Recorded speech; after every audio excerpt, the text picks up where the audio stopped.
Hello, my name is Pastor Eric Shafer. I'm the senior pastor here at Mount Olive Lutheran Church in Santa Monica, California, and this is Hope Matters. Hope Matters is a weekly program during which I interview interesting people from around the community and around the nation and even around the world about the theme of hope, because we believe that hope matters. My guest this week is a newer friend of mine, Kathleen Benjamin, who's a licensed spiritual practitioner, and also is the vice president of the Santa Monica Area Interfaith Council. Very active in our community. Recently was a very big part in the historic Belmont Park and has served in the past as the president of the Santa Monica College General Advisory Board. And in her spare time, had a 40-year career as a chef and caterer in Santa Monica. So welcome, Kathleen. So glad you could be with us. Thank you, Pastor Eric. I'm so glad to be here. Thank you for having me. What is a licensed spiritual practitioner, Kathleen? That's a new term for some of our viewers, I would think. Okay, a licensed spiritual practitioner is someone who has studied New Thought, Ancient Wisdom teachings. My license is at the Agape International Spiritual Center under the direction of Reverend Michael Bernard Beckwith. And we have been steeped in these studies for at least 2 years and take on the principles as a practice in our life. So we are also spiritual counselors, and we pray, meditate, and lead visioning is sort of our core activities that we do. And we are a consciousness that believes in God and the infinite possibility. Wonderful, wonderful. And you and I were both involved in the dedication of the historic Belmar Park. You were involved, though, in the historic and art work that led to the display. I found that fascinating, and of course I learned things about the history of Santa Monica, some of which are kind of sad.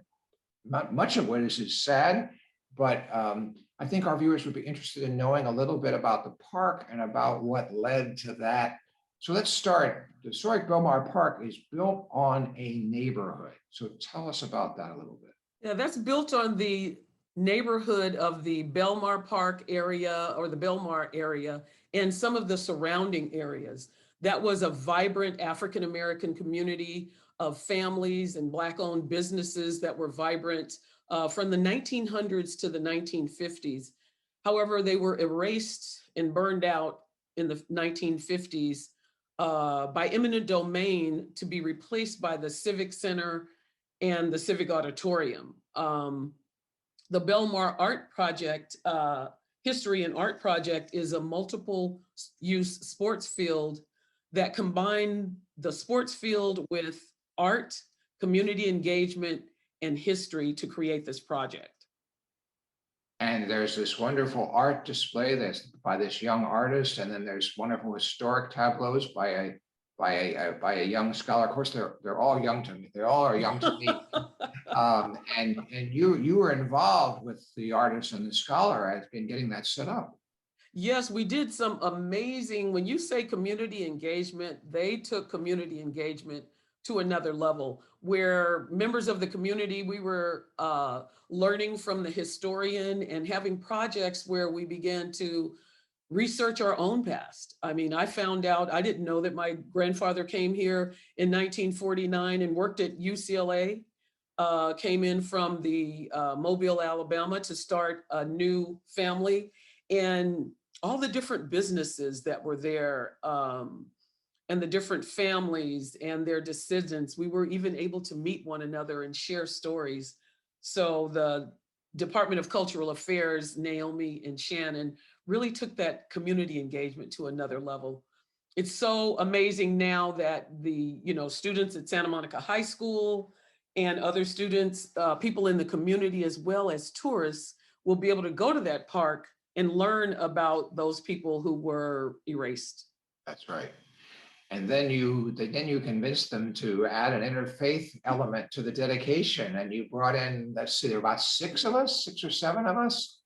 Yes. Christian, Jewish, Baha'i, various faiths, and multiracial and multi-religion. And I thought it was interesting because you had to kind of coax them and then they kind of reluctantly said, okay, and then they loved it, right?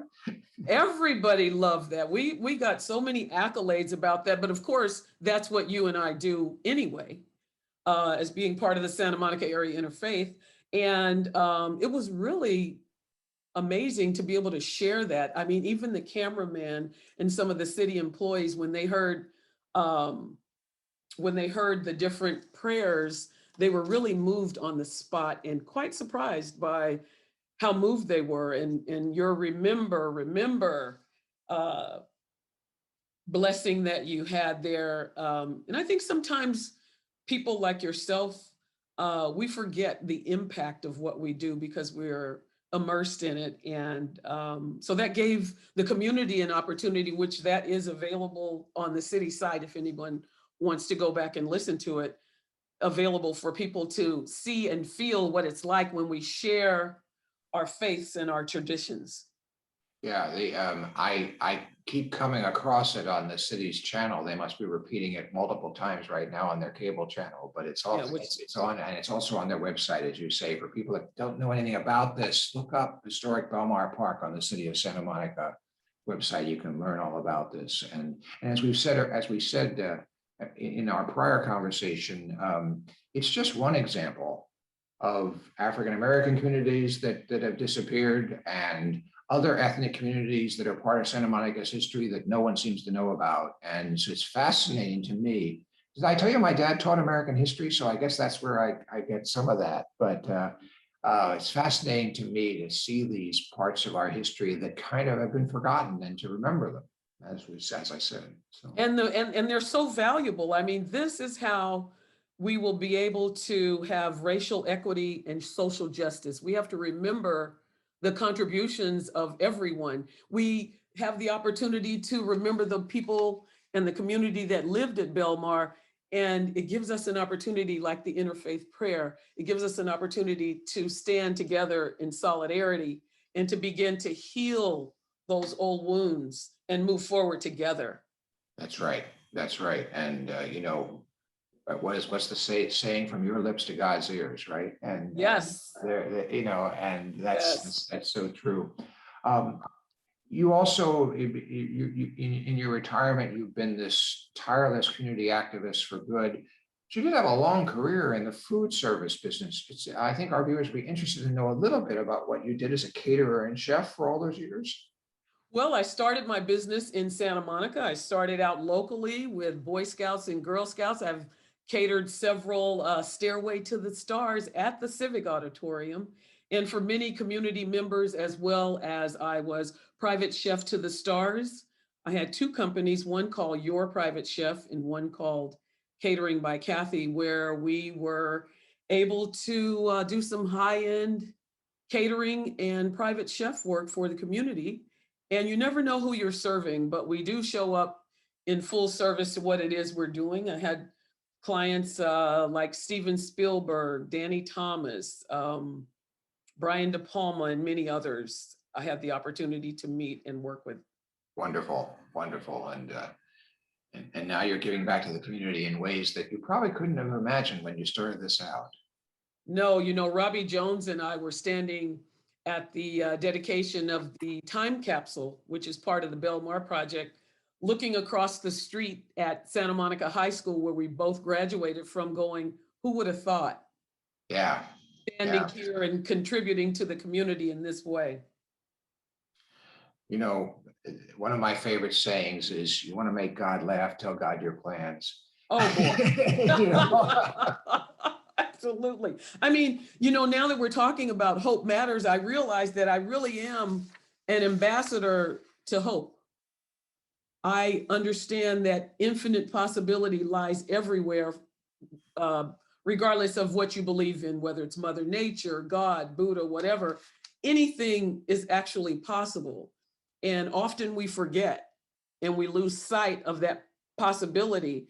And I think that possibility lies in hope. As we look around at, my catering career, off the charts. I never knew the direction that I was going in. I don't even know how my clients actually found me. But, you know, Santa Monica is a village. Santa Monica is a community. And I was certainly embraced every step of the way. I'll write a book one day. It's going to be called Stepping Stones. I certainly have been embraced by the community and been able to discover things and insights and people. What a gift. That's a great gift. Since we're speaking of hope, this has been a tough year for a lot of people. Tough year for African-American people, tough year in more recent times for Asian American people. Seems to always be a tough year for women. You know, and the pandemic has only magnified the divides in this country and encouraged them in strange ways. So for the person watching this program, Kathleen, who's having trouble seeing hope in their life, what would you tell them? I would tell them, number one, look away from the news. Take a moment, turn within. Regardless of what you believe in, look to nature.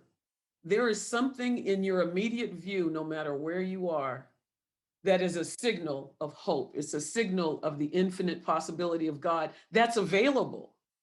But hope is the key to that. So look for a flower.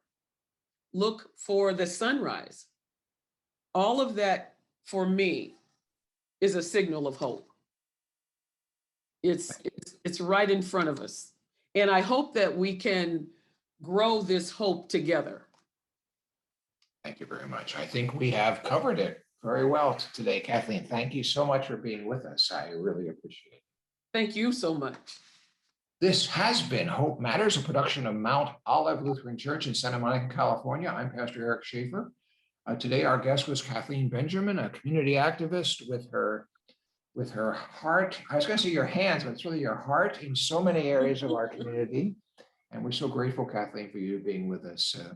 So we will see you again in another week on Hope Matters, because we believe that hope matters and we believe in a God of hope. Thank you for joining us.